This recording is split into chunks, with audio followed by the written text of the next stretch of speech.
तिला सांग आत्ताच्या आत्ता या खोलीतून जायला, नाही तर माझ्यासारखं वाईट माणूस दुसरा कोणी नसेल, आणि जर काही झालं तर ती जबाबदारी माझी नसेल.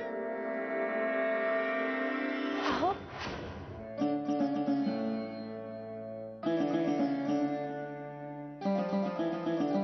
अहो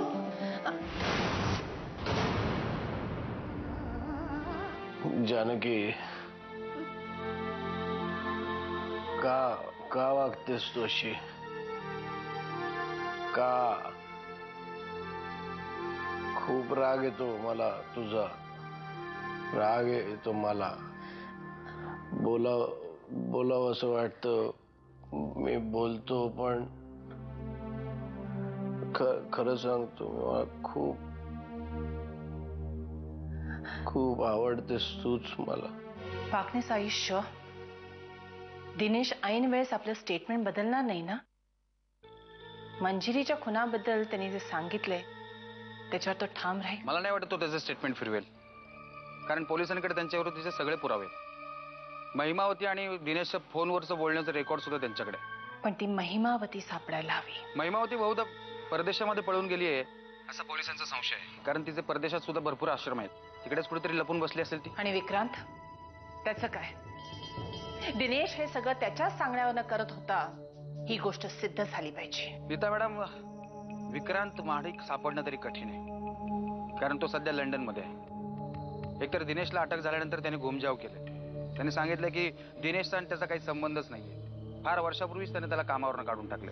आपल्याला फक्त एकाच पॉइंटवर एम्फसाइज करायचंय, नरसिंह निर्दोष आहे. माझी खात्री होती. बाबा जरी किती तुझ्यावर रागवत असले ना तरी त्यांच्या मनात तुझ्याबद्दल प्रेमच आहे, अगदी पूर्वीसारखं. हा, आता गेल्या काही दिवसात त्यांच्याबरोबर जे काही घडतंय त्यावरून त्यांची चिडचिड होणं साहजिकच आहे ग. पण या सगळ्याला तू कारणीभूत आहेस असा गैरसमज झाला असेल त्यांचा, आणि हे सगळं त्या नीतानेच त्यांच्या डोक्यात भरवलं असेल. भाऊजी निर्दोषच होते, आपल्या सगळ्यांना तशी खात्रीही होती. पण पोलिसांना योग्य ते पुरावे मिळवून देणे, त्यांना कन्व्हिन्स करणं, हेही महत्वाचं आहे ना. या सगळ्यात नीताताईंची आपल्याला खूप मदत झाली, अमृताची आपल्याला खूप मदत झाली. भाऊजी तिला भेटायला किती तळमळत होते. पण एक बरं झालं, ती आल्यामुळे भाऊजींच्या मनाला शांतता मिळाली. हो ग. अहो, हे सगळं झाल्यामुळे त्या बिचारीला अभ्यास सोडून इथे यावं लागलं. आणि तिथे आपल्या भारतासारखं नसतं हो. शिक्षणाच्या बाबतीत तिथल्या युनिव्हर्सिटीज खूप कडक असतात. ती नाही तयार होणार. पण आपण तिला समजावलं पाहिजे. म्हणजे मी गेले असते तिला समजवायला, पण उगाच तिला असं वाटायला नको ना की मी तिला घरातून हकलवून द्यायचा प्रयत्न करते. अमृताने एवढ्या उमेदीने नव्या आयुष्याला सुरुवात केली. उगाच घरातल्या या गोष्टींमध्ये अडकून तिच्या करिअरचं नुकसान होऊ नये एवढंच वाटतंय मला. मी बोलीन तिच्याशी, नरसिंहाशी बोलीन. लवकरात लवकर तिने अमेरिकेला परत जायला पाहिजे. तुमचं कौतुक करायचं वाटतं पुन्हा एकदा. अहो, तुम्ही त्या सविताला जर घेऊन गेला नसता पोलिसांकडे, ते साहेबांना सुटण्यासाठी मदत झालीच नसती. हो, पण वाकनेस काका केलं ते सविताताईंनीच ना. पोलिसांनी सुद्धा सांगितलं होतं की त्यांना माफीचा साक्षीदार करणार आहेत म्हणून.